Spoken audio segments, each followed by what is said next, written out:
Senador, muy buenas tardes.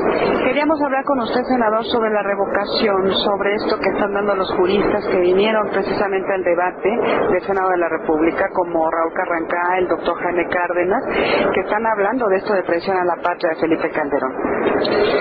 Bueno, entre los métodos de la democracia directa, la revocación de mandato es uno que se considera importante porque involucra la participación ciudadana, dado que se llega a la titularidad del Poder Ejecutivo con el voto universal, libre, secreto, directo.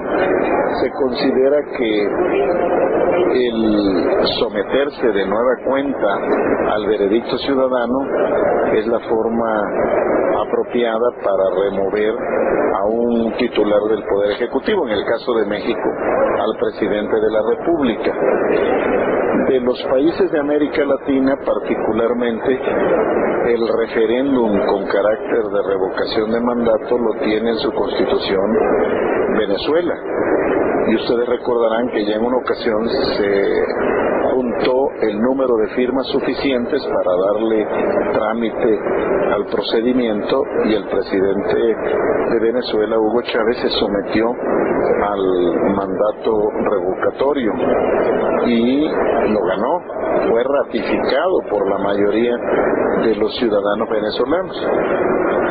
Por cierto, en ese sentido, Chávez es un fenómeno muy especial de la política latinoamericana, porque ya había remontado un golpe de Estado de militares que lo devolvieron al poder en un caso históricamente inusitado, y por si fuera poco, remontó también el intento revocatorio. En otros países ha habido revocación de mandato, pero no porque esté en la Constitución, sino porque la gente en la calle presiona la caída de gobernantes que no responden a lo que ofrecieron cuando fueron electos y tuvieron la mayoría absoluta o relativa según el método con que se elige el presidente. Por ejemplo, en Ecuador ha habido varios presidentes a los que se le ha revocado el mandato. En Bolivia también ha habido, y no porque esté en la Constitución, sino porque la gente en la calle presiona esa salida. En México hoy en día solo tenemos el juicio político con la posibilidad de destituir al servidor público de elección popular, en este caso al presidente de la República. Y la verdad sea dicha, como está armado el juicio político de nuestro diseño constitucional y la carabina de Ambrosio son lo mismo. El juicio político no se le ha podido aplicar a nadie, está diseñado para que no funcione, que sería, digamos, el método de la democracia representativa para revocar mandato. Y la revocación de mandato propiamente dicha sería el método de la democracia participativa para revocar mandato. Entonces, en el ámbito de las propuestas de reforma del Estado, junto con el referéndum para leyes, el plebiscito para obras y políticas públicas y el que tiene que ver con la remoción de servidores públicos, la revocación de mandato está planteada como una posibilidad que hay que llevar a la Constitución General de la República. Con esto que hay en las fracciones, ¿cree que se dé en la votación, que realmente sí se dé en votación este cambio, que es muy importante para una reforma y un país democrático? Siendo una reforma constitucional, requiere las 2/3 partes de ambas cámaras del Congreso de la Unión, más la mitad más uno de las legislaturas locales. Evidentemente el partido en el poder se va a resistir, lo va a ver con dedicatoria al actual titular del Ejecutivo Federal, y dado el número de diputados y senadores que tiene en la actual 60 legislatura, digámoslo así, tiene la llave para la reforma constitucional. Entonces veo difícil que se pueda concretar la reforma correspondiente en un corto plazo. Pero hay que perseverar.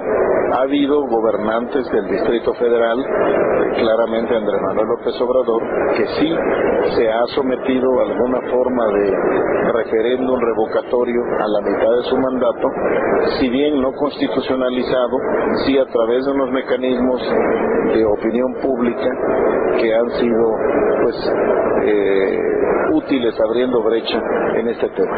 Senador, ahorita que tocó al presidente legítimo, mucha gente, muchos articulistas se están pegando durante 2 semanas de que es esto del 15 de septiembre que Andrés Manuel está provocando a la derecha de este país y que puede haber ciertos problemas el 15.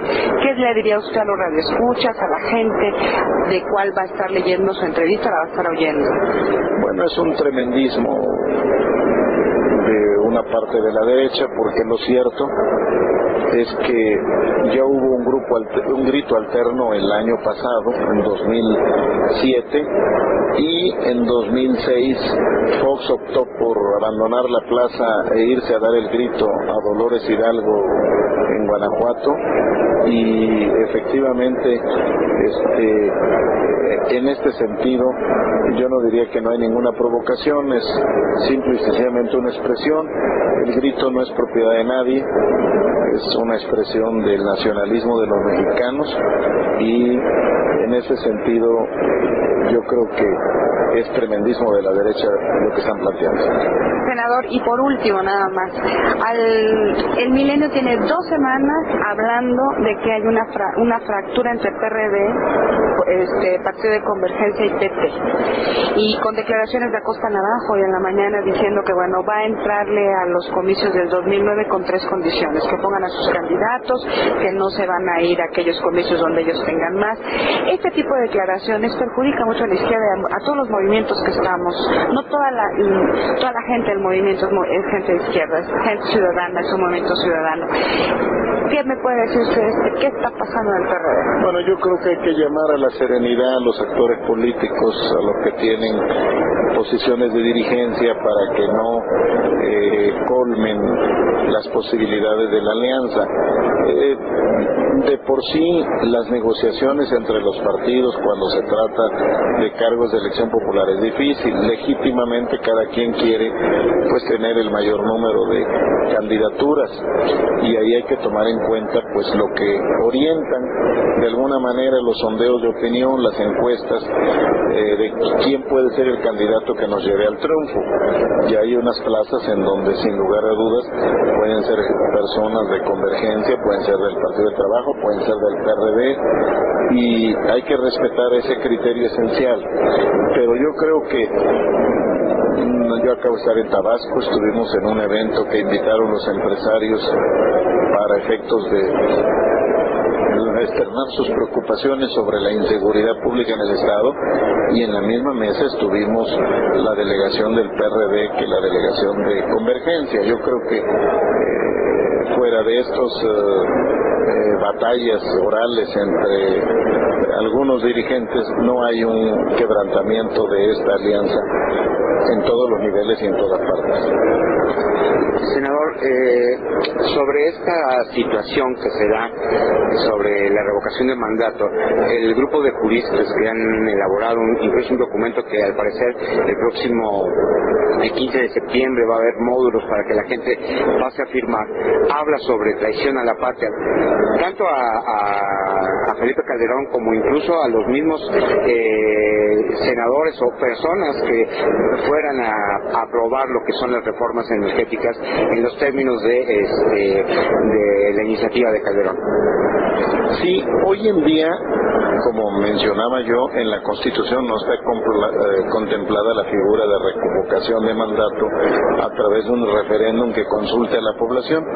Lo que está es el juicio político, y en el caso del presidente solo puede ser objeto de juicio político precisamente por traición a la patria o por delitos graves del orden común.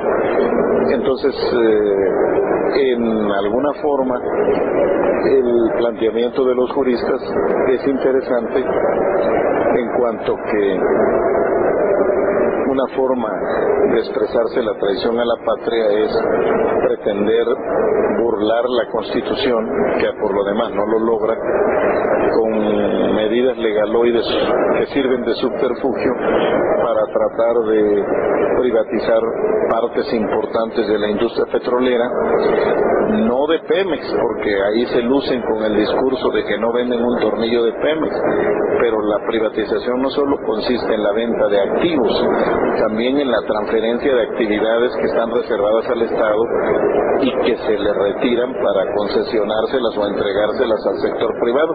Es otra forma de privatización, y desde ese punto de vista, dado que el hidrocarburo representa un elemento fundamental para la seguridad energética del país y la seguridad nacional, sí habría elementos para configurar la traición a la patria. Pues muchas gracias, senador. Muchas gracias a usted. Discúlpenme.